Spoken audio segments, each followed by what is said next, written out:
This podcast is brought to you by SIFT, the leader in digital trust and safety. Whether it's in-store or online, the tactics used by fraudsters to target retailers are evolving. With new types of fraud and abuse emerging every day, you need a solution that can adapt in real time. SIFT helps retailers of all sizes eliminate fraud, reduce friction, and accelerate growth, while safeguarding every step of the customer journey. And now, with their recent acquisition of Chargeback, SIFT helps you stop chargeback fraud, win more disputes, and retain your hard-earned revenue. If you're ready to protect your business and customers while fueling growth, visit sift.com. Welcome to Total Retail Talks, your podcast channel for retail knowledge. Hello, and welcome to this episode of Total Retail Talks. I'm Joe Keenan, Editor-in-Chief of Total Retail, and I am joined on today's show by Emilie Hoyt, who is the founder and CEO of the beauty brand LATHER. And we're going to be discussing today with Emilie a little bit about the growth of the brand and its future offerings as well. So thank you for joining me today, Emilie. Oh, thank you so much for having me, Joe. I'm excited to be here. So to get us started, why don't you tell our audience a little bit about LATHER for those that might not be familiar with the brand? Yeah, of course. So LATHER is a personal care brand. Really, we do pretty much everything except makeup. So hair, face, body, feet, shaving. We are a wellness-based brand that focuses on bringing really unique and different ingredients from around the world and packaged in a minimal way at an approachable price point for both men and women. So I talked a little bit about the products there, and we're going to talk a little bit about this further on in the conversation, but your sales channels, obviously LATHER, e-commerce website, some physical retail as well? Yes, so we opened our first retail location in 1999, Pasadena, and currently we have 5 locations in around the country, and obviously we sell through our own website, through Amazon, and then we have a hospitality business that sells to 4 and 5 star resorts, the in-room amenities, spa and gift shop. Yep. So I mentioned that you are the not only the CEO, but also the founder of LATHER. So tell us a little bit about kind of your professional background and what led you to launch the business. Yeah, it really was developed out of a personal need that I had. I grew up with severe migraine headaches from the time I was a young child. I missed a lot of school. I had to lay in a dark room pretty much once or twice every week. And it was very debilitating. When I was just coming into my teenage year, I worked with a neurologist to keep diaries and to try to pinpoint the different triggers to gain some control of my life back. And what I discovered is that my headaches were being triggered in large part by perfume and synthetic fragrance. And this was in the 80s, and perfume was everywhere. And we often think of perfume as, something, mother or some woman will spray on their body. And of course it is.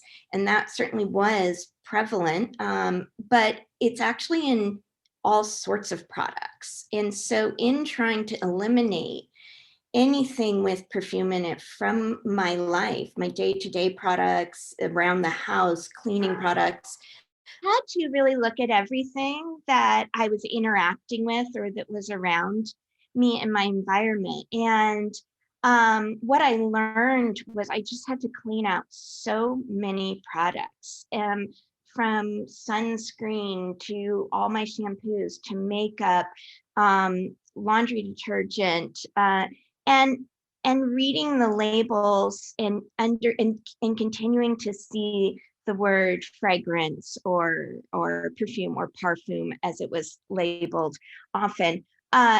and having to go out to replace those products, especially beauty products.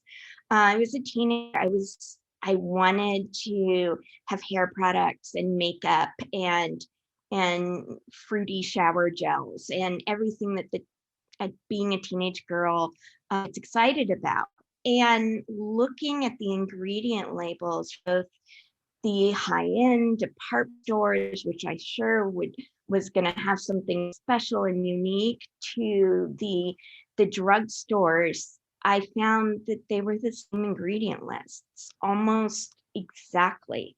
And I was so upset and discouraged and angry because it occurred to me that it's just sort of the same stuff, the same liquids or whatever in different pages marketed to different people. And I was really struggling to find something. And that really just ignited an awareness and a passion, and a drive to tell people about this and to continue to search for something that let me experience those daily, everyday moments in a routine that we all have, and not get sick from it. So that's what led me on my journey. I graduated. I worked in public relations for the nonprofit sector. I learned how to communicate messages, how to attempt to change people's behavior, to give awareness to different causes. But what I realized at the end of the day is this is the cause that I was so passionate about. And I wanted people to understand what they were putting on their body. I saw a growing awareness of people understanding what they were eating and putting in their body, and really insisting on quality and high standards for themselves, but not having that same awareness to the products that they put all over their body on the largest organ of their body, their skin. And it occurred to me that there was a real need for this. Yeah, it's a great story in terms of kind of the personal meaning behind the brand and how you try to find a solution to help others that may have been going through some of the same health issues that you were through, as you started to think about the business. And then, let's fast forward. You mentioned you opened your first store in 1999, 20 plus years later. The brand is still sustaining and going strong. Talk a little bit about kind of what you attribute to that lasting success to, especially when in a category, as competitive as the one in which Lather operates.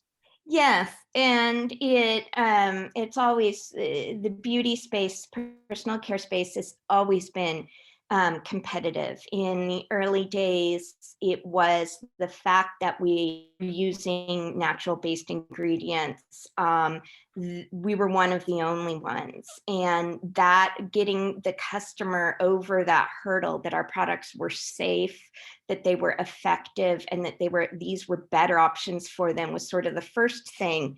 And now, of course, it's a very crowded market of wellness and natural based beauty products. So we really saw the movement of the category over the 20 years. I think for us, how we remain successful is we have grown slowly. We understand how to make these products. We understand what the customer is looking for. We have not taken ever any outside investment. I've been the only owner and been really from the beginning this was so important to me, and I wanted the only way for us to grow to be on the success directly from our customers.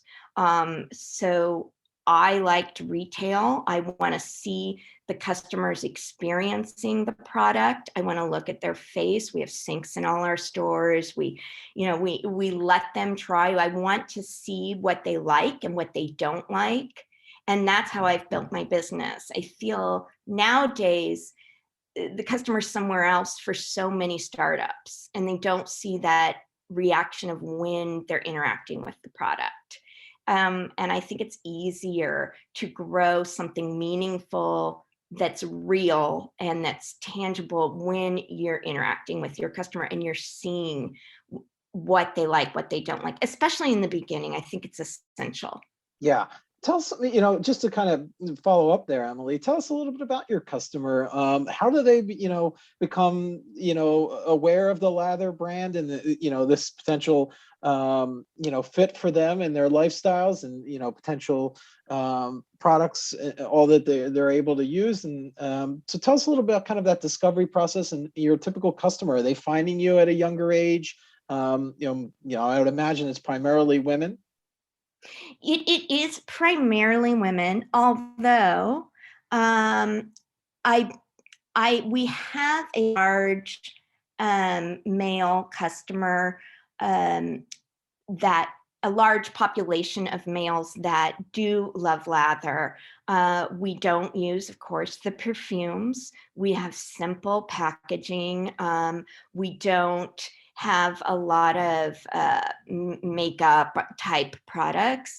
And yeah, you asked about the discovery process. One thing that we've done early on is realize the potential of getting our product into the hands of people as a captive audience at a hotel where maybe they are not expecting something different. They're not expecting kind of the cheap toiletries the hotel, and they're trying for business, vacation, a wedding. Usually people travel for something important. They're tired, they're worn out, they're vulnerable. Really no more vulnerable position to be in than in a strange place, in a strange room, naked in the shower, right? And we give them this amazing experience, very sensorial. We started in the beginning putting a mint thyme shampoo into hotel rooms, and it would tingle. People would say they had the best day because of the shower they had with us. And that's how we got a lot of our customers, especially a lot of our men customers, because they were not expecting that. And they realized the difference than maybe what they had at home. So then they came to us. We have online, we have in store. In store, people who walk in the store, it's a whole different discovery process. We're in places with it's so, we're in this time of COVID. So, and today's opening day, so things are getting better. But pre-COVID, high traffic areas, people wandering in. The store smells amazing. They're able to go to the sink. We'll do like a scrub on their hand and they can see the difference between both hands. We can talk about the different ingredients that we have, what they're using now, what they're looking for. So those are the two ways that people primarily discover us. We also do digital advertising and other partnerships. But primarily they discover us that way. And our typical customer is gosh, it's changing so much. But I would say between 30 and 55, we're not overly young. We're not, we have somewhat of a sophisticated customer that's educated and understands the value in quality and different ingredients. But yeah. So yeah, that's really helpful. And you mentioned COVID. So let's talk a little bit about the impact that the last year plus has had on the business. Probably stores were closed. People weren't traveling as much. So sort of that side of the business probably took a hit as well. So I would imagine you had to adapt, and maybe the e-commerce and direct to consumer became even a greater focus. Tell us a little bit about what the last year plus has looked like for a 20-plus-year-old brand and how you've had to adapt. One thing I can be thankful of is that we are a 20-year-old brand. We have an amazing loyal customer base. And so we heard from them, we saw them show up online, we saw them look to products that they knew were going to be healthy and clean them and keep them safe. It was a hard year. We work in retail and hospitality, and it was a very, very difficult year.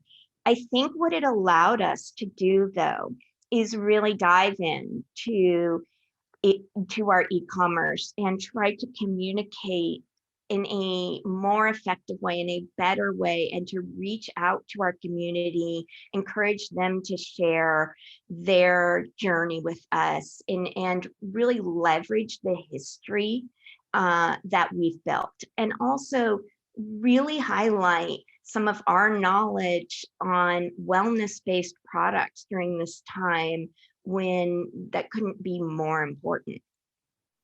So you mentioned the e-commerce business, and also I want to talk a little bit about the brick and mortar operation at Lather as well. Tell us a little bit about how the two mix and kind of why physical retail, is a with so many brands now selling direct to consumer without that physical presence. Do you believe that kind of adds a competitive advantage for Lather, and how kind of the two channels integrate with each other? Yeah, I think it's interesting because it's shifting all the time. It used to be that I think we had the depth retail customer that very much was in the habit to visit our stores. We're a replenishable product, and they got to know the associates, and we had events, but primarily that's the way they shopped. Then we had other people that may have discovered us at a hotel and live somewhere where we don't have a, and are very familiar and used to our website. So as much as we wanted to be omni-channel, and I'm talking early day, we wanted everyone to shop everywhere.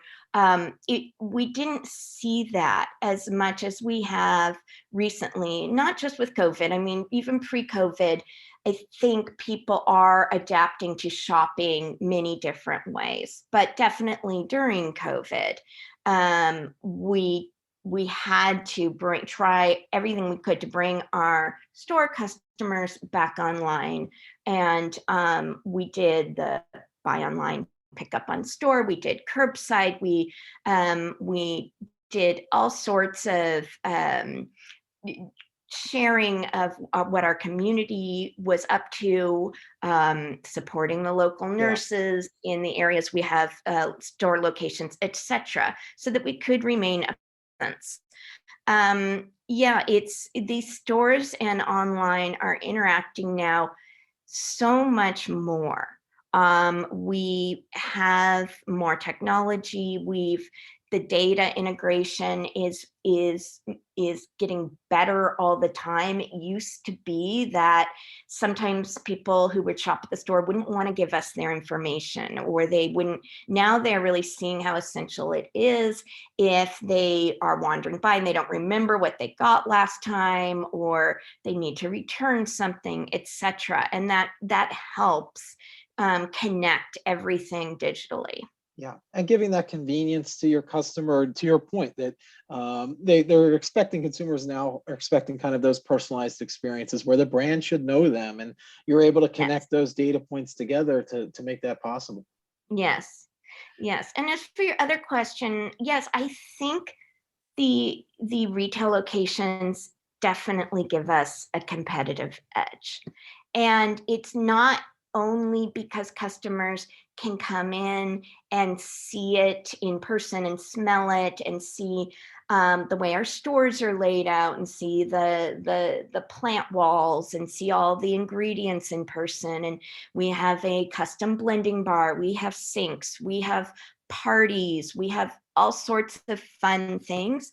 But it's also for us. We learn a lot from meeting the customer, from asking them. So, what do you think about this?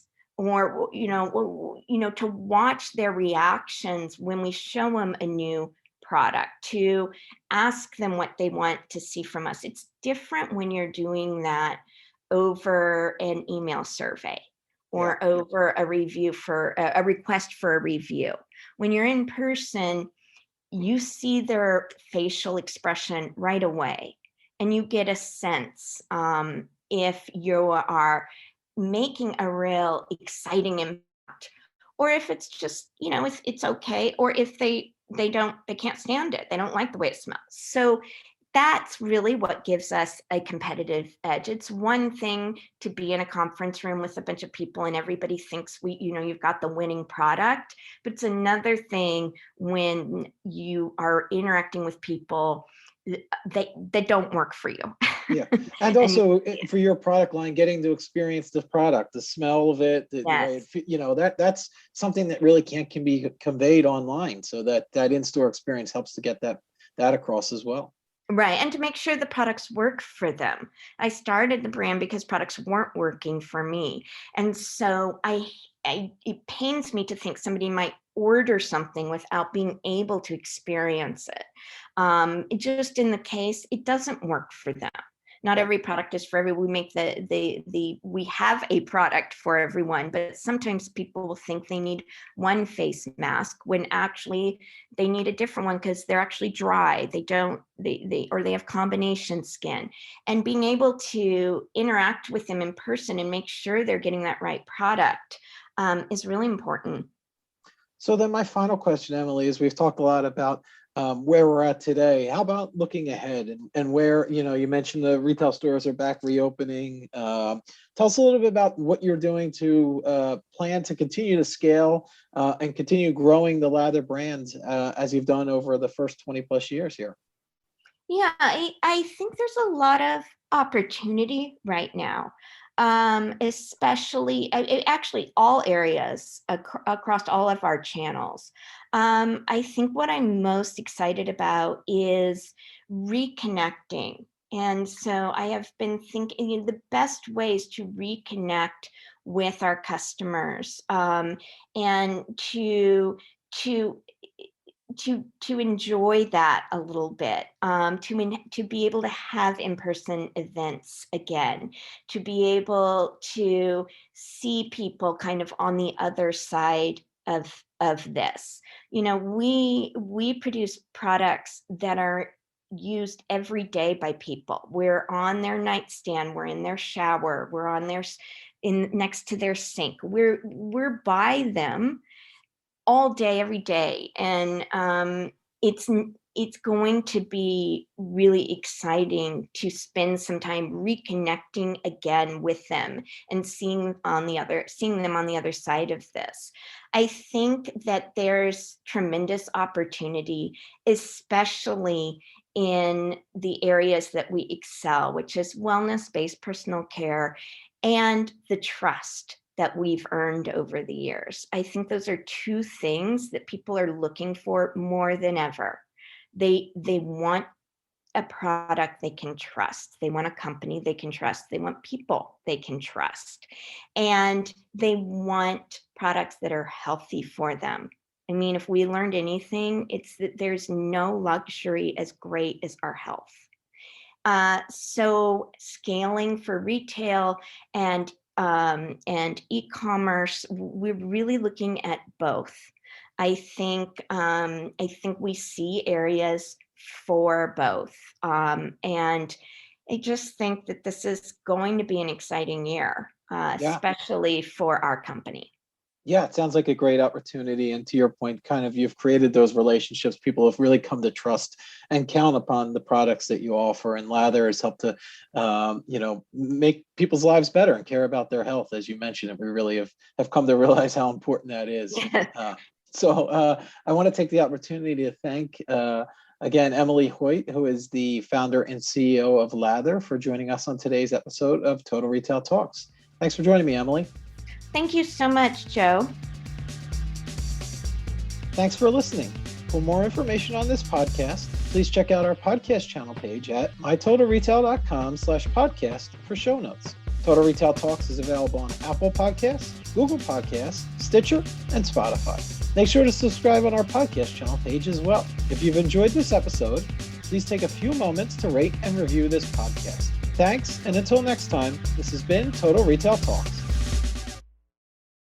If you're in the market for a solution that can stop fraud, reduce chargebacks, and deliver seamless experiences for your customers, visit sift.com, the leader in digital trust and safety.